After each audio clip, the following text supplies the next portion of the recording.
আজকের ম্যাচ পরিচালনার দায়িত্বে ছিলেন referee Tanumoy Sarkar, assistant referee Riju Mondal এবং Alfred D'Cruz, fourth official Abhishek Saha এবং ম্যাচ কমিশনার প্রবীর ধর। আপনারা দেখতে পাচ্ছেন সাদা জার্সি পরিহিত দল সেই বিএসএস স্পোর্টিং ক্লাব, প্রতিজ্ঞাবদ্ধ হয়ে নিয়েছিলেন তারা। অপরদিকে লাল জার্সি পরিহিত দল সেই ওয়ারি অ্যাথলেটিক ক্লাব।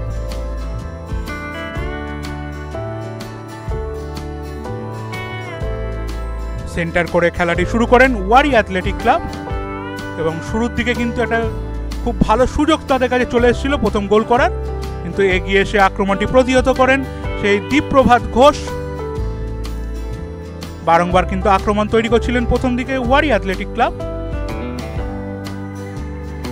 তারপর বিএসএস স্পোর্টিং ক্লাব এবং প্রথম গোলটি সেই হেড দিয়ে গোলটি করেন প্রীতম সরকার, বঙ্গ সন্তান।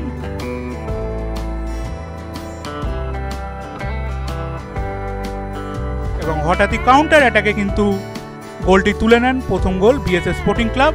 তারপর ইয়েলো কার্ড দেখেন সেই রমিন গোলদার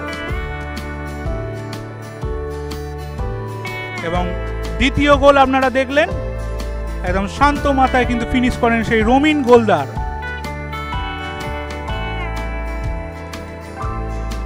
15 নম্বর জার্সির খেলোয়াড় রমিন।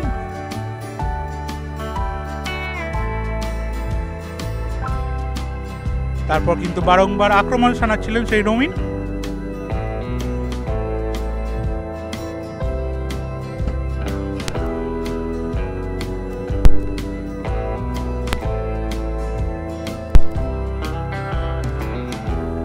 দুই দলই কিন্তু আক্রমণ প্রতি আক্রমণে খেলাটিকে জমজমাট করে তুলেছিলেন।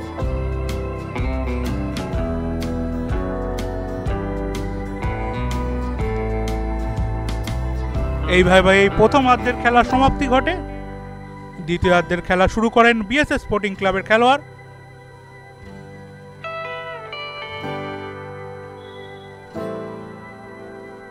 এখান থেকে কিন্তু প্রথম গোলটি তুলে নেন ওয়ারি অ্যাথলেটিক ক্লাব। তাদের সেই 25 নম্বর জার্সির খেলোয়াড় সাগর মণ্ডল ফাঁকা জায়গায় কিন্তু বলটি পেয়ে গেছিলেন এবং জালে জড়িয়ে দিয়েছিলেন।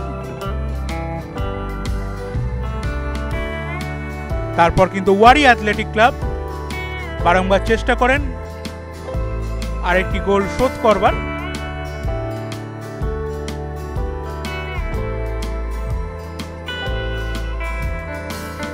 এটা সুন্দর ক্রস, প্রথমে কিন্তু বাঁচিয়েছিলেন সেই রনি, কিন্তু তার ডিফ্লেকশন থেকে গোল করে দেন। দ্বিতীয়ার্ধের নাম আসে সৌরভ সেন। আবারও একটি সুযোগ এসে গেছিল বিএসএস স্পোর্টিং ক্লাবের কাছে।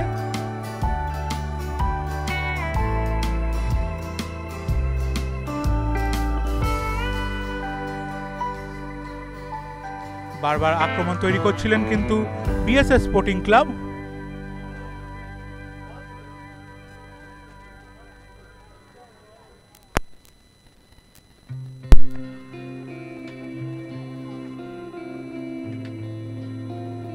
এখান থেকে কিন্তু একটা সুন্দর শট রেখেছিলেন, কিন্তু মাথাটি ঠিক সময় ছোঁয়াতে পারলেন না। দূরপাল্লার একটা শটের প্রচেষ্টা, কিন্তু প্রস্তুত ছিলেন সেই দীপপ্রভাত ঘোষ। এইভাবেই আজকের খেলার পরিসমাপ্তি ঘটে।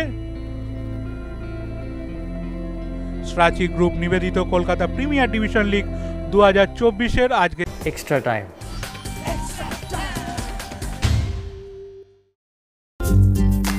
লেটেস্ট নিউজ আর এক্সক্লুসিভ ভিডিওর সঙ্গে আপডেট থাকতে এখনই সাবস্ক্রাইব করুন আমাদের ইউটিউব চ্যানেল। বেল আইকনে ক্লিক করতে ভুলবেন না যেন।